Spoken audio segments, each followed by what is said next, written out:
We are beginning the study of the 6th chapter of Luke, continuing in our Sunday school lesson, going through this book chapter by chapter and verse by verse. Verse 1. And it came to pass on the second Sabbath after the first that he went through the cornfield, and his disciples plucked the ears of corn and did eat, rubbing them in their hands. Now, for there to have been a second Sabbath after the first, it would have been a Saturday Sabbath after a high holy Sabbath, of which there were 3 a year. The first Passover, the second Pentecost, the third the Feast of Tabernacles in what is our month September. It would have either been a high Sabbath after a Sabbath. Most likely it was a Saturday Sabbath coming after a high Sabbath that had occurred a few days or a couple of days or whatever in the same week. But it was the Sabbath. And his disciples plucked the ears of corn. Now, this would have not been what we call corn, but simply grain, and most likely it would have been wheat, considering how it is done. And the rubbing there, that word rub in the Greek, is a medical term. And as we know, Luke was a physician, and his writings are sprinkled with medical terms. 2. And certain of the Pharisees said unto them, Why do you that which is not lawful to do on the Sabbath days? 2 things they were doing. 1, they were harvesting, and 2, the fact that they were rubbing that grain would have been threshing it, which was not allowed on the Sabbath day. You could go through a field, a man's field, and pluck something to eat. But the Pharisees considered this work, as it was both harvesting and taking the chaff off of the wheat. And Jesus answering them said, Have you not read of so much as this, what David did when himself was a hungered, and they which were with him? 4, how he went into the house of God, and did take and eat the showbread, and give to them that were with him, which is not lawful to eat, but for the priest alone. Now he is reviewing an occurrence that is laid out in 1 Samuel chapter 21.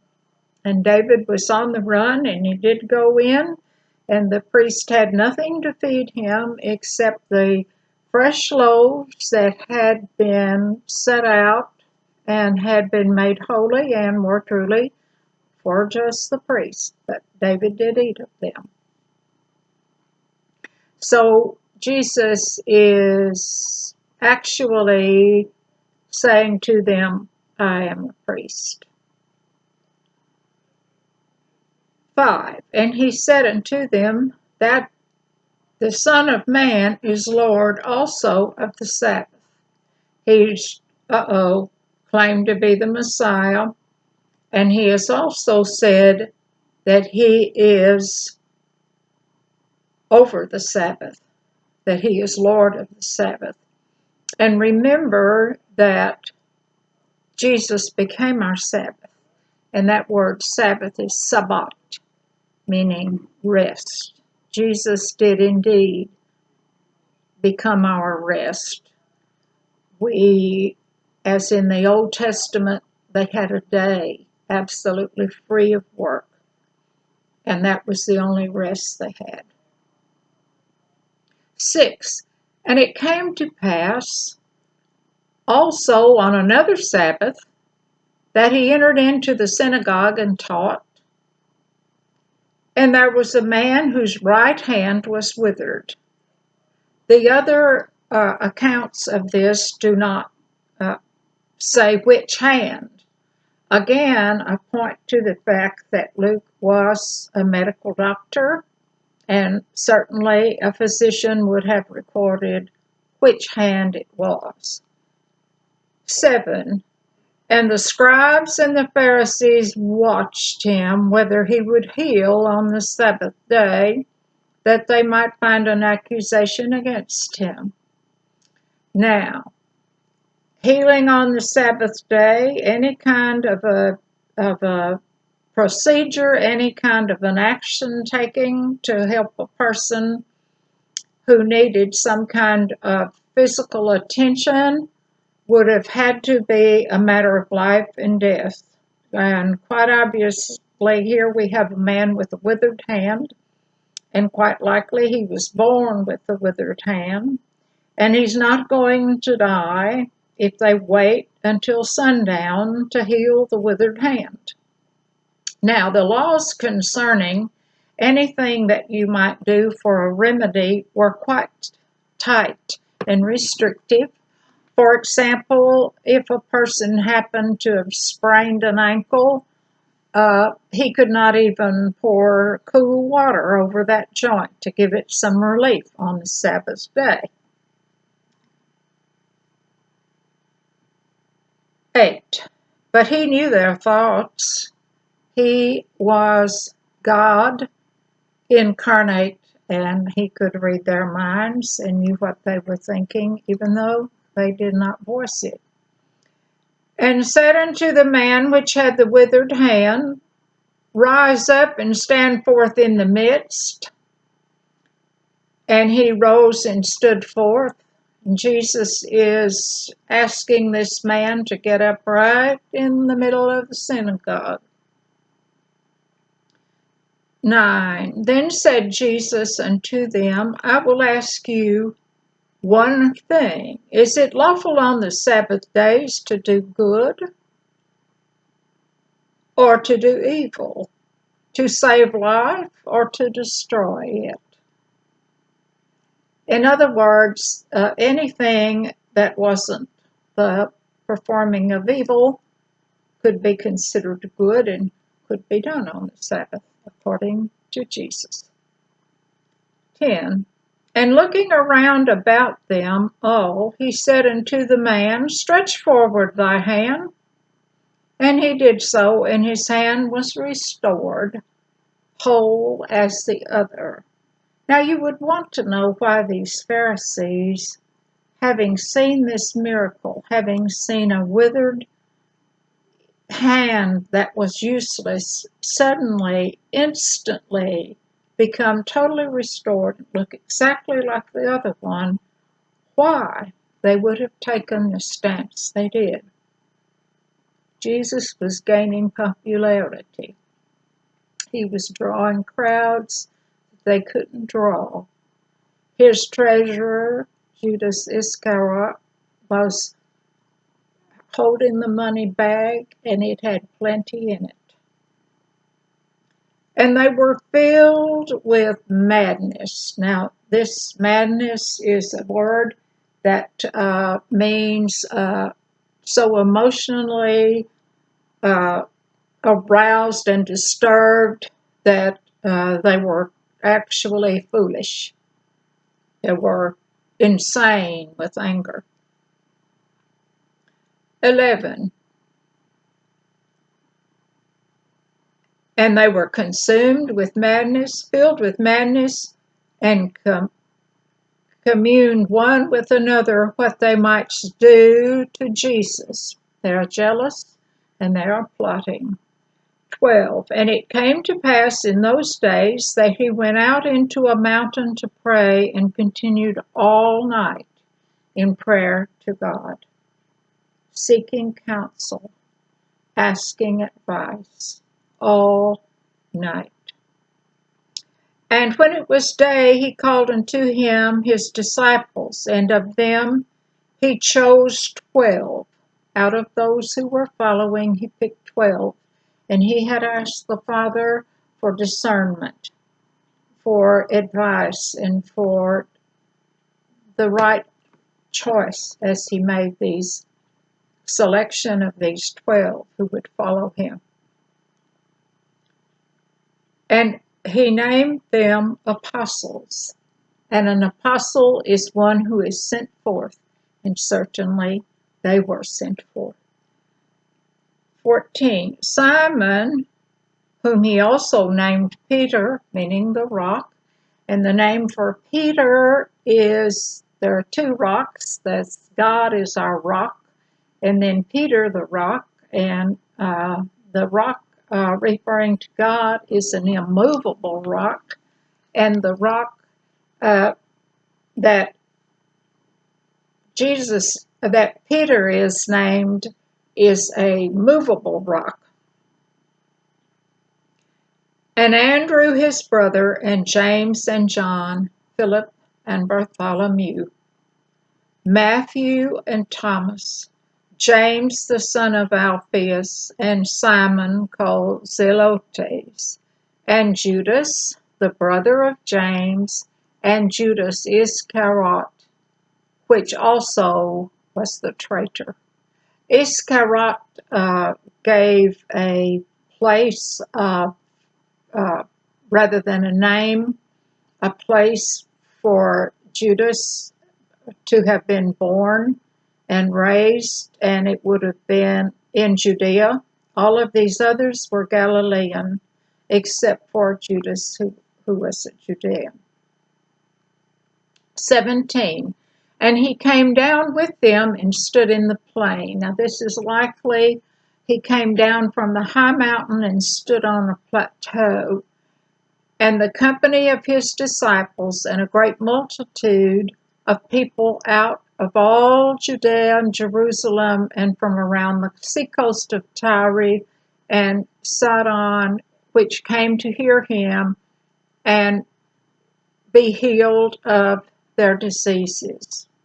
Now, this, he is about to give the Sermon on the Mount, and clearly in Matthew and here it is actually to the 12. And of course, it was overheard by others who were standing thereabout, but this instruction was to the 12. Very important when we are studying the scriptures to look at entire segments and to ascertain what is the subject, who is speaking, and to whom is being spoken. 20. And they were vexed with unclean spirits, and they were healed.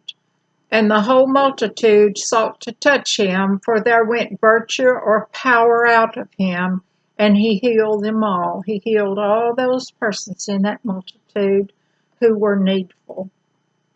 20. And he lifted up his eyes on his disciples, this is the 12, and said, Blessed be ye poor, for yours is the kingdom of heaven.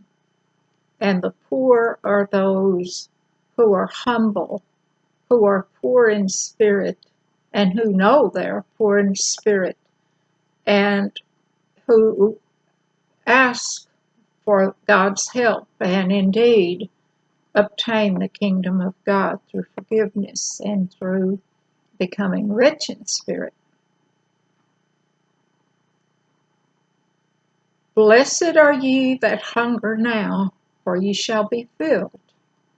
Those of you who hunger for the word, who hunger for the bread of life, those of us now who hunger and want to know, we will be filled.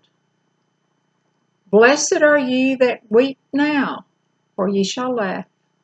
You shall laugh when you inherit the kingdom of heaven and pass from this earth time into the eternal life. Fourth blessing. Blessed are ye when men shall hate you, and when they shall separate you from their company, and shall reproach you and cast out your name as evil for the Son of Man's sake. Any person who is hated and who is shunned because of religious belief, and these disciples who carried his message, and certainly they did suffer as he did. They were hated, but they shall be blessed. He's given out 4 blessings, and now he's going to give out 4 woes. Rejoice ye in that day, and leap for joy, for behold, your reward is great in heaven. For in the manner did their fathers unto the prophets. The same ones who are going to persecute you, you disciples, are the same ones who killed those prophets in the past. Now the woes. 24. But woe unto you who are rich, for you have received your consolation. That is, persons who have gotten rich in the wrong way, who have not been honorable and honest. We Christians are not called upon to be poor, poverty-stricken, rag-clad persons. You can hardly be a blessing if you have nothing with which to bless. These are persons who have gotten wealthy by standing on others, by being unfair, and by being committing crimes to get their wealth. And they are rich, and they enjoy the richness, and that is the only consolation they shall ever have, is the joy in counting up what they have. 24. But woe unto 25. Woe unto you that are full, for you shall hunger. If you are full, you are safe, you are satisfied, you are happy, like the man who filled up his barn and said that he would laugh and be merry. His barn was full, and the next day he was dead.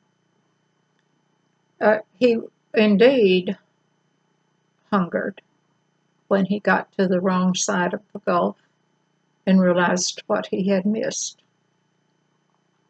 Woe unto you who laugh now, the mirthful gladness, laughing at those who believe in the Bible. I know a person who calls the Bible the Bible, B-U-L-L, laughing, scornful of believers, scornful of those who are Christians. Their laugh is over now, because when they are called up on the other side, they shall indeed be sorrowful and mournful. 26. Woe unto you when all men speak well of you, for so did their fathers to the false prophets. This is a political person. Everyone likes.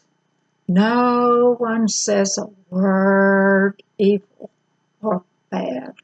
Woe unto those persons, because they are not sincere. If you are a person of integrity, if you are a professing Christian, maybe, you will find persons who will scorn you. Not everyone will like you. Not everyone is for you. And don't try to be a person that everyone likes, because if we are persons that everyone likes, then we are not real. Those are the 4 blessings and the 4 woes, the Sermon on the Mount as it is told by Luke. 27. But I say unto you which hear, love your enemies. What a thought. Do good to them which hate you. Do good. No, don't be a doormat. Don't take things off people, but Don't spend time hating, because hate is a consuming emotion. Bless 28. Bless them that curse you, and pray for them which despitefully use you. Because we realize it's not the person, but the behavior that is hated. The person is to be loved. 29. Unto him that smiteth thee on the one cheek, offer the other. Now that word cheek is not just, that would not just have been a slap across the cheek. That word cheek is actually the jawbone, and it would be more like a slug. Now, this admonition is to teachers. Teachers who teach too hard and too fast and offend in their teaching because they go too deep too quickly, and persons can't let go of what they've been told in the traditions. And it's to those to whom you turn the other cheek when they are offended. And him that taketh away thy cloak, forbid not to take thy coat also. That cloak would have been the outer garment, but just give him the next garment down if he's going to take your cloak. So don't fight. This is not to mean that we are to sit simply by and let ourselves be robbed, but to be generous, even with those with a takey attitude. Be generous. 30. Give to every man that asketh of thee, and of him that taketh away thy goods, ask them not again. That if you're overtaxed, and sometimes we feel like we are overtaxed. 31. And as ye would that men should do to you, do ye also to them likewise. Whatever it is that we desire, then that is what we should sow.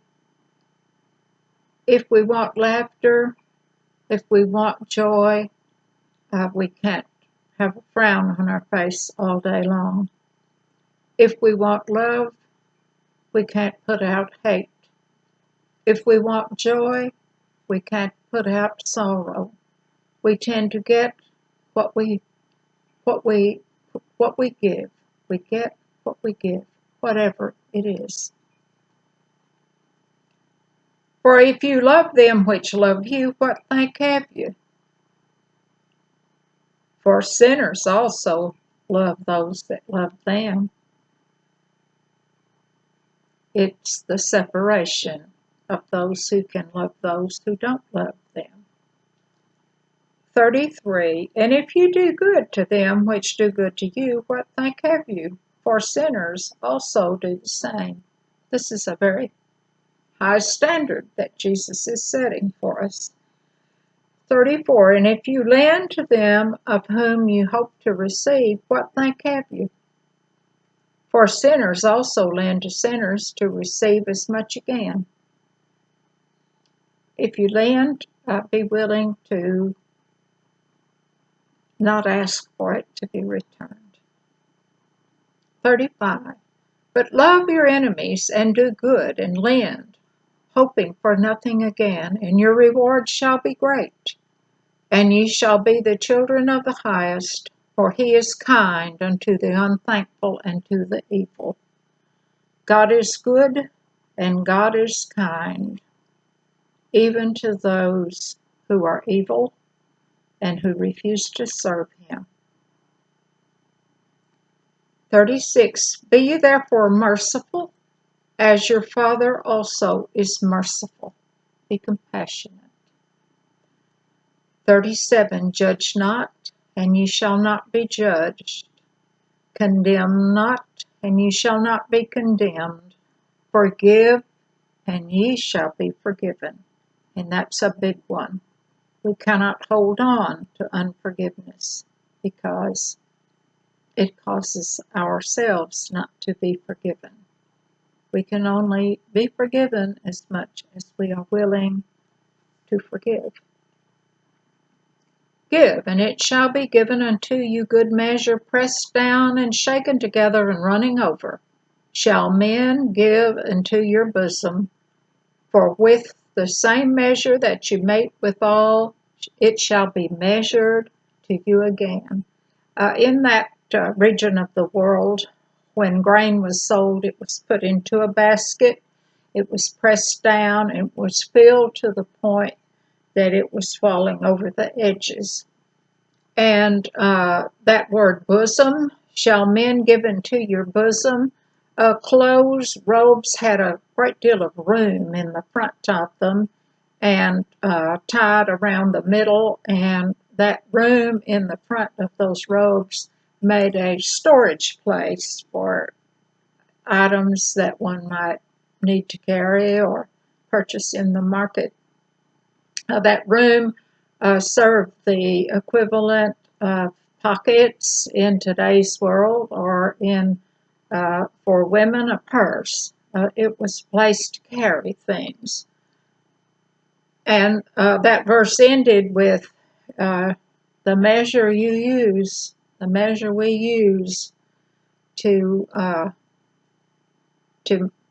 judge and to deal with others, that same measure will be used for us. 39, and he spake a parable to them.